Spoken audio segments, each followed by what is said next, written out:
On track with Vanessa Womack, conversations with Chantel Robinson and Raven Jarvis.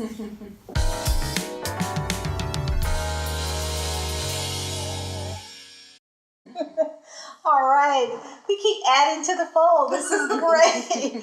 More conversations with millennial voices, and I tell you, I am so empowered by the oh my gosh, the incredible journeys that certainly with Raven, we've had Todd, and we've had you know Patricia. We've had so many people on the show, and now we're joined by Chantel Robinson. So glad to have you with us, and just to get you caught up with the rest of us, or to get the audience caught up with you.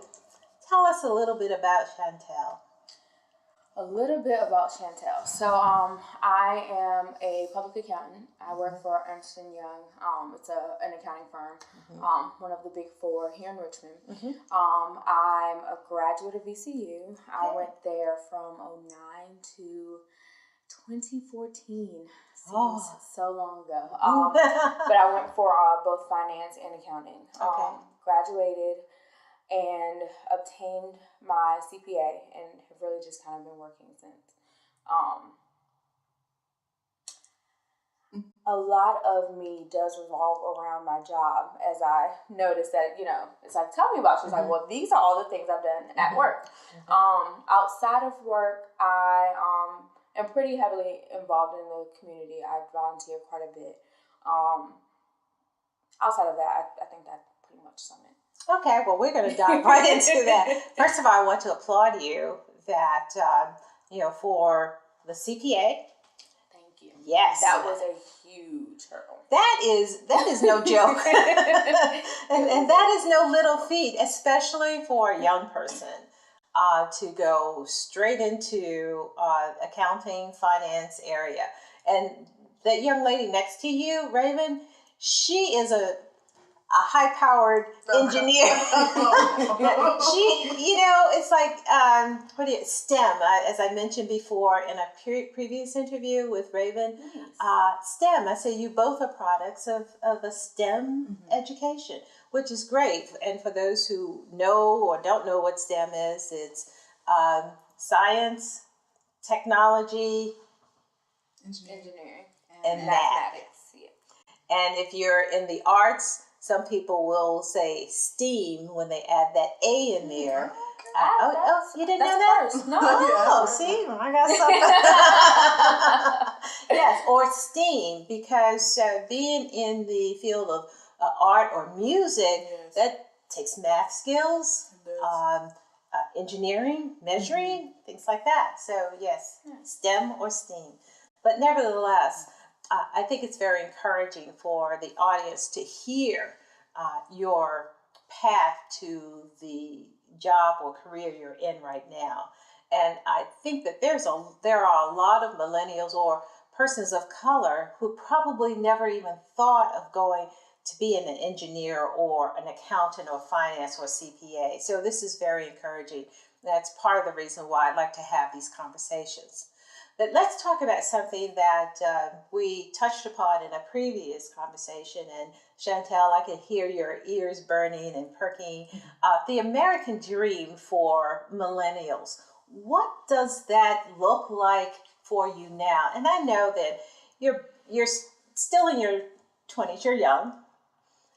But what does that look like for you and your friends? What do you do what are you going to do? What are you doing to prepare for not retirement? It seems like such a long way. Exactly. What do your friends talk about when you say, I want to have a house, or the parents' American dream is different from my American dream? So for me personally, my American dream was heavily influenced by my parents. So by virtue, it is almost identical. In that, it is that stable career, that car that's paid off, that home that is yours. So And my mother, so I guess maybe just a little background on me to give this story a frame and context. My mother's Panamanian and all my family is. So I'm a first generation American. So my mother got to America with not a lot. So she's worked very hard, always 2 jobs, sometimes 3, to afford that American dream for her. So it was something, it's almost weird because, like, I call it an American dream for someone who held it that wasn't American. But I guess I say that to say that it was something that was very coveted, in my home, for no reason other than my mom just was kind of almost on a hamster wheel for it. So it was like just second nature to pick it up from her. I think what I did do with it maybe a little differently than my mother would say, hey, look, I do want these things, but I also want milestones and memories along the way while I'm getting these things that I can look back and say, oh, do you remember that time we went to this place and did this? Not, oh, I was working every single weekend for the entire year for 10 years straight to buy this house. Now I have this home and, no pictures to put up in it because I didn't really get to go anywhere. No one to invite because I couldn't, cultivate and feed those friendships. And I think if I had to say where our American dream as millennials differ from our parents, it's not that we don't want these things. And I think that oftentimes your generation thinks that we don't. It's like, oh, they don't want to work. They want time off. They want to brunch with their friends. It's like they don't have, those things aren't mutually exclusive. I can want a home and a car and still want to brunch with my friends. So if I had to say where that distinction was, it was that we do want those things, but we don't want those things to the point that we're willing to forfeit the things that make those things important. What is a home with no one in it? Right. So if I had to say where it differed, it'd be right there. Oh gosh. Personally. And I agree with everything you say. And I have 2 millennials, the parent of 2 millennials, and I'm concerned about what that American dream is for them, just like your mother is. And that's probably why she worked and we worked so hard to make it different for our children. But then your children look at it and said, I'm not going to be like that. I want that, but the path to getting there is going to look a little different for me because I want to still have fun. I want to still be able to volunteer, what you say, you volunteer, both of you do things and that makes you happy to be with friends. And you're not one-dimensional. And I think we talked a little bit about that before. You're not one-dimensional. You really want to have those things that will make you feel comfortable, but you also don't want to kill yourself trying to get to it. For a little bit maybe, but not forever. Yes. So, Raven, what does your American dream look like? We talked a little bit about it, and we ran out of time. What does mine look like? Like our last conversation, mine really looks like me owning my own time. Because people are living longer, which is another reason why retirement is so important. And it's not the same. So, my American dream, specifically, written down. She has a plan. She has an engineer in her. Written down somewhere. But honestly, I would like to create my own passive income. So I have my own time to raise my family, to be at home, to travel when I want to allow my kids to be able to travel the world, because I think that's so important for everybody to do. To see it and not see it in pictures. See life through your own experiences. So that would be my American dream. Well, I tell you, that's still my American dream. Likewise. I enjoy having these conversations with people, and I thought, over a year or two ago, and I said, I really want to talk to millennials. I want to talk to, I want to be inspired by you, because I don't always buy into this, millennials, they don't know what they want to do, they're kind of fickle, and they change jobs every I'm thinking, I used to be that way in my 20s. So I understand. And retirement is not on my radar. I don't have money to retire. However, I always want to keep doing things that are fun and interesting. But one thing I have not been able to do in the last, several years, except for a job, traveling. And I'd like to go to Africa. I'd like to go to Europe, and not for business, and just, relax. And but there are a lot of millennials who are not in the same place you are. Mm-hmm. So what would you encourage them to do? I mean, some of your friends, I'm sure that your friends are very like-minded. Mm-hmm. But I can think of, when I hear about, jobs are not what they used to be, or mm-hmm. for millennials, paying off the college debt, mm-hmm. That kind of may prohibit some people from doing what they would like to do. What would you say, or how would you encourage other millennials who are just struggling with that? You go first. You can. I'll defer. One thing I will start off with is college. Period. We've all been scared into feeling like that's the only option in life. Mm-hmm. And it wasn't until after I graduated that I really understood that this is not the end all be all. College is not the end all be all. And I kind of felt like I was, just like how you were saying, I was just following a path that I was taught. And where my brothers were more adventurous and they were more brave. My brother went to college for 2 years and he was like, I don't need this, I know what I want to do. Mm-hmm. And he's out in New York doing it. To me, that's a heart attack because, I'm structured. I'm like, I need to know what I'm doing at this time, this day. So after I graduated, I kind of realized that when you have a plan and you know what you want, everything will fall into place and you're going to make that happen regardless. Mm-hmm. So don't let college scare you.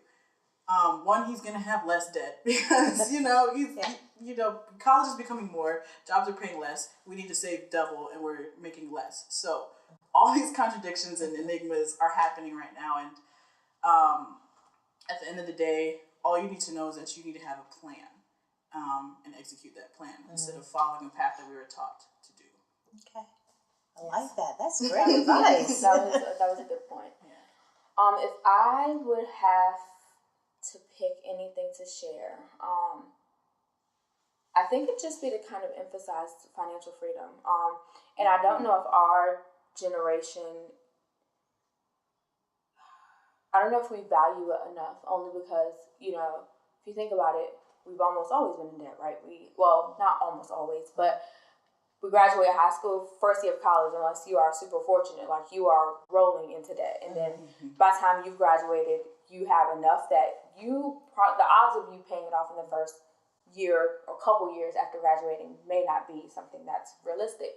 I was super fortunate in that the way everything was set up for me, I was done my second year out of college, but I also stayed at home years 2 through 5, to save on that. Whereas, and so college debt, I really didn't understand that scare. Mm-hmm. I graduated, I think, with like $11,000. I have two, I thought that was a lot. I was like, I gotta pay this off. And then you said, I gotta find a job. Whereas like two of my really good friends, one owes $40,000 and the other owes $55,000. Right. It really put things into perspective for me.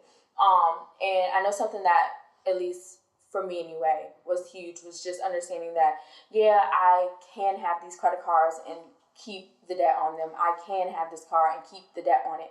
I can have these loans and keep the debt on it. But something that, like a goal that I made for myself anyway, was to go into 2018 without any of what I considered to be the consumer-like debt, the credit cards, the things that I really didn't need, because what I found, and hopefully I can take you guys along this path with me quickly. But what I found is that a lot of us are strapped in places that we do not want to be, not because we cannot afford a life that would make us happy, but because we have racked up a life that we now have to work this job to afford. Oh, that's an Were y'all incredible following point. with that? Oh, yes. You know, it's like you don't need that much to live. You really don't. Mm-hmm. You really don't. And when I say live, I don't mean I'm eating, you know, I'm on a ramen noodle budget. Like, you can still afford a brunch, you know, every 2 weeks with your friends. Right. Item that you like for self-care, something to pamper yourself.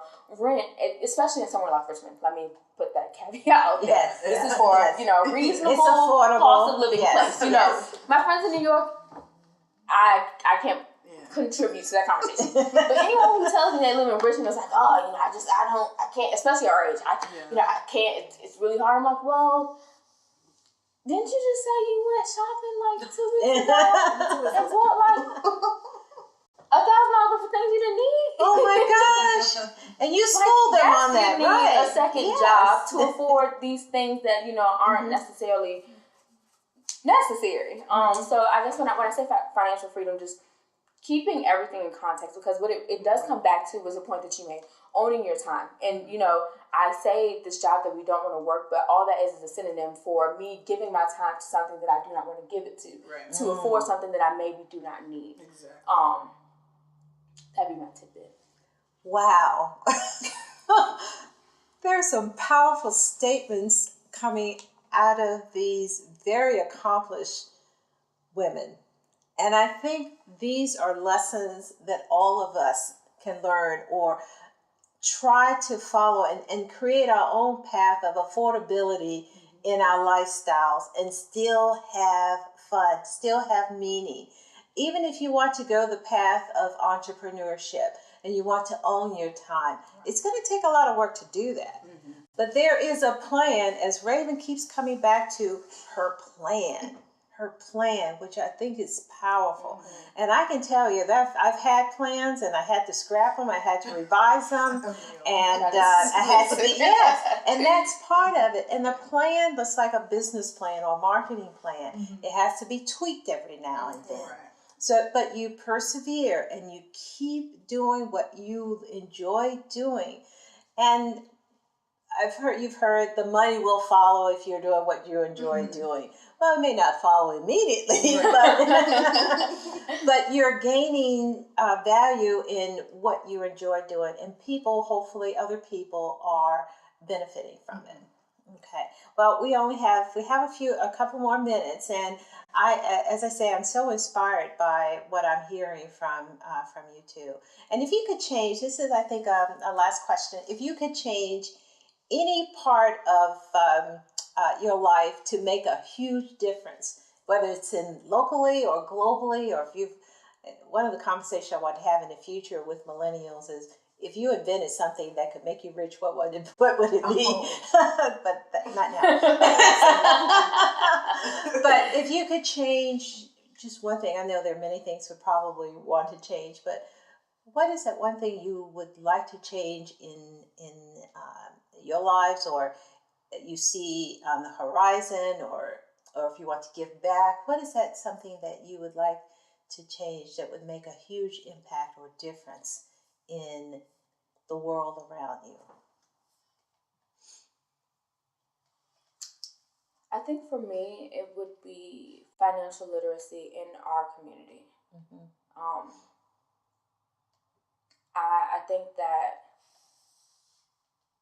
it's something that once you have, no one can take from you, and you can do so much with it. And what is the most powerful thing about it for me is that the decisions that you make out of that knowledge or lack thereof are so much bigger than just you, because they affect your children, your children's children, and so many other people that you come into contact with. So it's almost like you teach a man you give a man a fish, he eats one day. You teach him how to fish, he eats forever. Yes.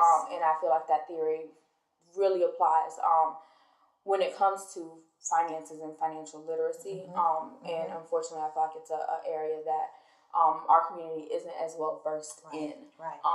So if I could just spread that knowledge, and I'm still learning myself, just spread that knowledge through me and, everyone else that looks like me. And I mean, I'll be honest, I love my community because I look like me.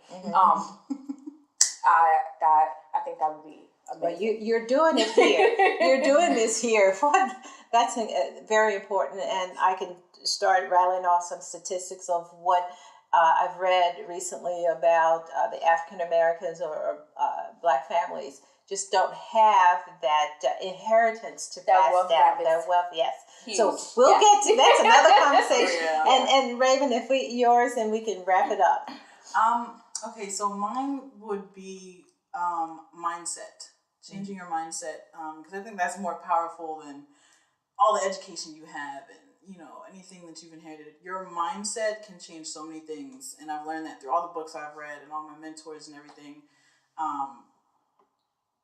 And mindset is not only just being determined about something or being disciplined. It's really about how you go into a situation and knowing what the outcome is going to be before you do it because of your mindset. And I think that's really powerful. The mind is a powerful thing. Oh, yeah. Oh my gosh, that sounds like an old saying. And you both have powerful minds. So I thank you so much for being on track with Vanessa Womack. Thank you all for listening. Oh, you learned something here today. You did. You did. So come back for more On Track with Vanessa Womack. Thank you, ladies.